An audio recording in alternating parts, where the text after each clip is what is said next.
नमस्कार दोस्तों। 19G next facet में मैं सिलिकॉन के इफेक्ट के बारे में बताऊंगा और प्रोग्राम में आगे बढ़ने के पहले मैं आभारी हूं मेरे ऑपरेटर्स गंगाराम, पातीराम, दीप्ति सिंह, संतोष सिंह और दूसरे अनगिनत वर्करों के कि जिनके हाई स्किल और नॉलेज के कारण मुझे अपने यूथफुल टाइम में काफ़ी परफेक्शन वाले डिसीजन लेने में और इन ट्रायल्स को ईयर टू ईयर बेसिस में आगे बढ़ाने में मदद मिली। तो दोस्तों, प्रेजेंट इन्वेस्टिगेशन में हम बहुत सारे सिलिकॉन के डिफरेंट फैसेट को देखेंगे। तो आज का nodular cast iron, spherical graphite iron या जिसे डक्टाइल आयरन भी कहते हैं, वह 1.8 से 2.8% के रेंज में बनाया जाने वाला मेटल है और इसमें बास कार्बन, फाइनल कार्बन, इनोकुलेशन के वेरियस स्टेप्स हैं। तो होता क्या है कि सिलिकॉन जो है कार्बन की सॉल्युबिलिटी को डिक्रीज करता है और वह सिलिकॉन जो है कार्बन इक्विवेलेंट वैल्यू में कार्बन को सब्स्टिट्यूट करने वाला एक मेजर एलिमेंट है, राइट। तो जो थर्मोडायनेमिक्स ड्राइविंग फोर्स है ग्रेफाइट प्रेसिपिटेशन के लिए, वह हाई डेल्टा टी होने के कारण और हाई इनोकुलेशन होने के कारण मेरी प्रैक्टिस में, राइट, तो जो कि 2 to 4 स्टेज में है, आपको बहुत सारे एडवांटेजेस आते हैं। वह एडवांटेजेस कैसे आते हैं तो आपने देखें तो जो प्रेजेंट मैन्युफैक्चरिंग प्रैक्टिस है उसमें इनोकुलेशन,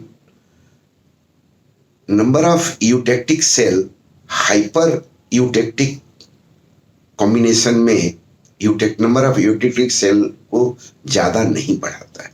लेकिन अगर हाइपो यूटेक्टिक आयरन है तो उसमें इनोकुलेशन जो है यूटेक्टिक सेल्स को काफ़ी बढ़ाता है। एक तो पहला एडवांटेज ये। दूसरा कि बाथ में सिलिकॉन डेलिबरेटली लोअर साइड में रखा जाता है। कितना लोअर साइड में? तो इवन आप 0.4 से 1.2% के लेवल में रख सकते हैं। आप 0.4 से इवन 2% के लेवल तक भी ले जा सकते हैं, लेकिन उसके लिए मेटलर्जी को समझना पड़ेगा।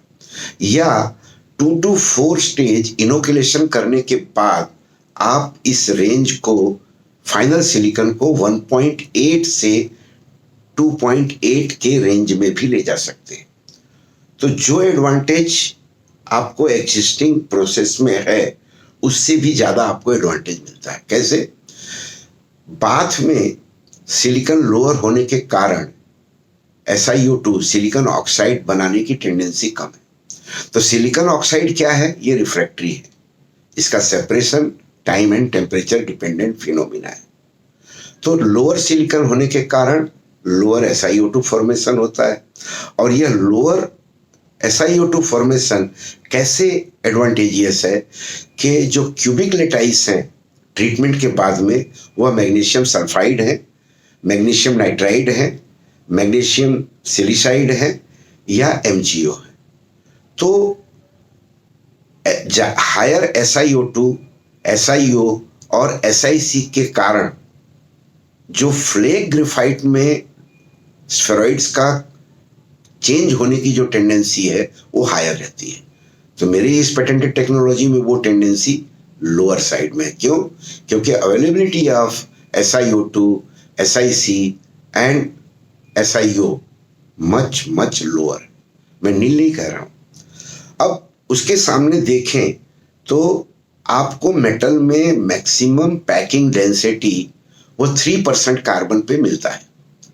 तो हायर कार्बन रखने का लॉजिक मुझे समझ में नहीं आता, इसलिए मेरे पेटेंटेड टेक्नोलॉजी में कार्बन लोअर साइड में एडवांटेजियस है। अब आप समझिए कि हाइपो यूटेक्टिक आयरन है या हाइपर यूटेक्टिक आयरन है। जो ग्रेफाइट प्रेसिपिटेशन का नॉर्म्स है वह कहीं 1320 से 1350 डिग्री सेंटीग्रेड के बीच में है, वो कहीं भी चेंज नहीं होता, मतलब लिक्विडस टेम्परेचर से हायर साइड में। लेकिन मेरे पेटेंटेड टेक्नोलॉजी में डेल्टा टी प्रेजेंट प्रैक्टिस से मच हायर है, 100 to 150 डिग्री सेंटीग्रेड हायर है। तो इसके कारण क्या होगा कि इनिशियली जो आपका ऑक्सीजन लेवल 0.0135 है वह रिड्यूस होकर के 0.003% पे आकर के खड़ा हो जाता है, रिड्यूस हो जाता है। तो यह ऑक्सीजन कहाँ जाता है?